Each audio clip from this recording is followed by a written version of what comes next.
ശ്രീദേവി അസ്ട്രോളജിയിലേക്ക് ഏവർക്കും സ്വാഗതം. ഇന്ന് നമുക്ക് ഒരാൾക്ക് ദുഃഖം, ഒറ്റപ്പെടൽ ഇവ അനുഭവപ്പെട്ടാൽ അവയ്ക്കെങ്ങനെ പരിഹാരം കാണാം എന്നതിനെക്കുറിച്ച് നോക്കാം.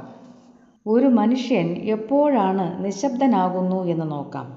ഒരു പരിധിയിൽ കൂടുതൽ വേദന, ഒറ്റപ്പെടൽ ഇവ അനുഭവിച്ചു കഴിഞ്ഞാൽ മനസ്സ് മരവിക്കാൻ തുടങ്ങും. അപ്പോൾ അവർക്ക് ചിന്താശേഷിയും കുറയാൻ തുടങ്ങും. അപ്പോൾ നമ്മൾ എന്ത് ചെയ്യും? മറ്റുള്ളവരോട് നമ്മുടെ വിഷമങ്ങൾ പറയാൻ തുടങ്ങും. മനുഷ്യനോട് ഒരിക്കലും വിഷമങ്ങൾ പറയരുത്. അവർക്ക് മനുഷ്യൻ്റെ കഷ്ടതകളെക്കുറിച്ച് അല്ലെങ്കിൽ അവരുടെ ദുഃഖത്തെക്കുറിച്ച് അവർക്ക് യാതൊരു വിഷമങ്ങളും ഇല്ല. വല്ല പട്ടിയോടോ പൂച്ചയോടോ പറഞ്ഞാൽ അവർ വാലാട്ടുകയെങ്കിലും ചെയ്യും. അത് നമ്മളെ ഒന്ന് സ്നേഹത്തോടു കൂടി നോക്കും. അതുകൊണ്ട് മനുഷ്യരെ ഒരിക്കലും വിശ്വസിക്കരുത്. നമ്മുടെ ദുഃഖങ്ങളൊന്നും പറയാതിരിക്കുക. പ്രത്യേകിച്ച് ബന്ധുക്കളോട്, കൂട്ടുകാരോടും അങ്ങനെ തന്നെ. അവരും അവർക്ക് എത്രയും വേണം എന്ന് പറഞ്ഞ് സമാധാനിക്കുകയേ ഉള്ളൂ. അതുകൊണ്ട് നമ്മൾ ദുഃഖങ്ങളും കഷ്ടപ്പാടുകളിലൊന്നും പോയി ചാടാതിരിക്കുക. പ്രണയങ്ങളിലൊന്നും പോയി ചാടാതിരിക്കുക. അത് ദുഃഖത്തിന് ചിലപ്പോൾ ഇടയാക്കും. അത് സഹിക്കാൻ പറ്റാത്ത വേദനയാകും. അങ്ങനെ സംഭവിച്ചാൽ ധൈര്യം കൈവിടരുത്.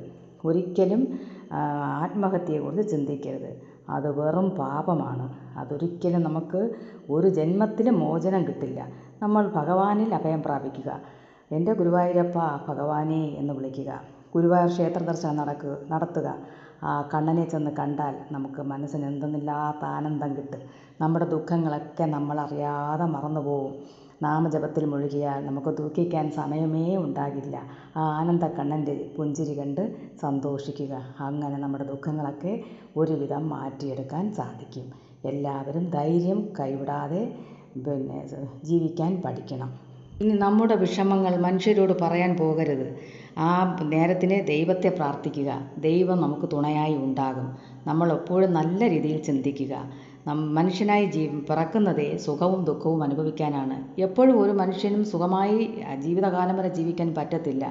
ദുഃഖവും സുഖവും ഇടകലർന്നതാണ് ജീവിതം. അത് മനസ്സിലാക്കുക. നമുക്ക് ദുഃഖം വരുമ്പോൾ നമ്മൾ വേണ്ടപ്പെട്ട നമ്മുടെ മാതാപിതാക്കളോട് വേണമെങ്കിൽ പറയാം. അവർക്ക് മാത്രമേ നമ്മളിൽ പതിരില്ലാത്ത സ്നേഹമുണ്ടാവൂ. മറ്റുള്ളതെല്ലാം പതിരുള്ള സ്നേഹമാണ്. അതൊരിക്കലും വിശ്വസിക്കരുത്. ഈശ്വര കടാക്ഷമാണ് നമുക്ക് വേണ്ടത്. ദൈവത്തോട് എല്ലാം പറയുക. ദൈവം നമ്മളെ ഒരിക്കലും പറ്റിക്കില്ല. നമ്മളെ സ്നേഹിക്കുകയും ആനന്ദിപ്പിക്കുകയും ചെയ്യും.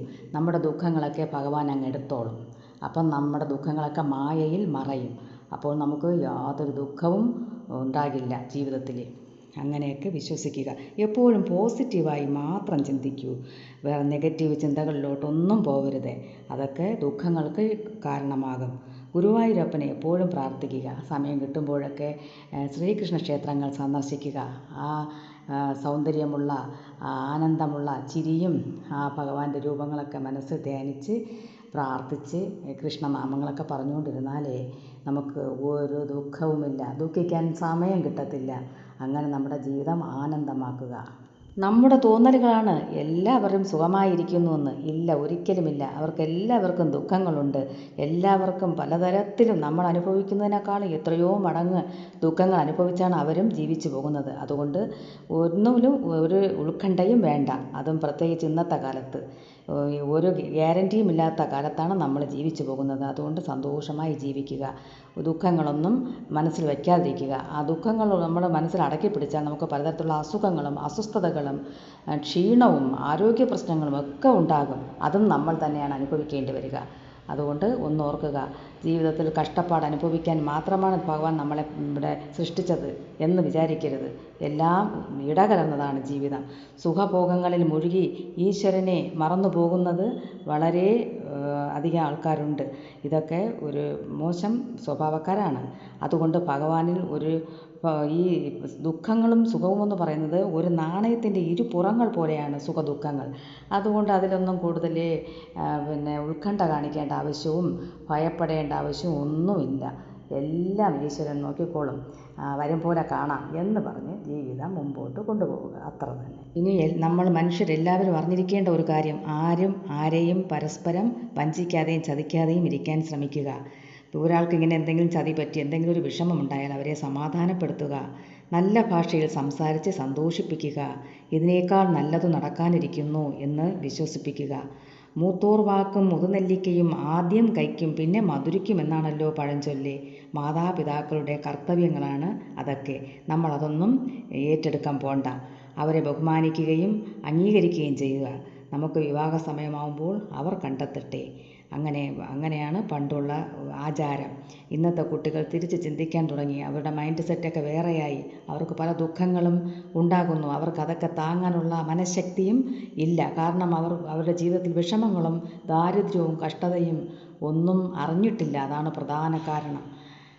പ്രണയിച്ച് ചതിക്കപ്പെട്ടാൽ അത് വലിയ ദുഃഖമാകും. അതുകൊണ്ട് ആരും പ്രണയങ്ങളിലൊന്നും പോയി അകപ്പെടരുത്. എല്ലാ പ്രണയവും നല്ലതല്ല. ചിലപ്പോൾ ചിലതൊക്കെ നമ്മുടെ എടുത്തുചാട്ടം കൊണ്ട് ഉണ്ടാകുന്നതായിരിക്കും. ചിലപ്പോൾ വിധിക്കപ്പെട്ടതായിരിക്കില്ല. അതുകൊണ്ടത് പരാജയത്തിൽ അവസാനിക്കും. എന്നാലും ദുഃഖിക്കരുത്. ആരെയും ശപിക്കുകയും വേണ്ട. കാരണം അത് ഈശ്വര നിശ്ചയമാണ്. അത് വിധിക്കപ്പെട്ടത് അങ്ങനെയാണ് എന്ന് ചിന്തിക്കുക. ഇത്തരം നല്ല അറിവുകൾക്കായി വീഡിയോ സബ്സ്ക്രൈബ് ചെയ്യണം, ലൈക്ക് ചെയ്യണം. കമൻറ്റ് ബോക്സിൽ നിങ്ങളുടെ എല്ലാ സംശയങ്ങളും എഴുതി അറിയിക്കുക.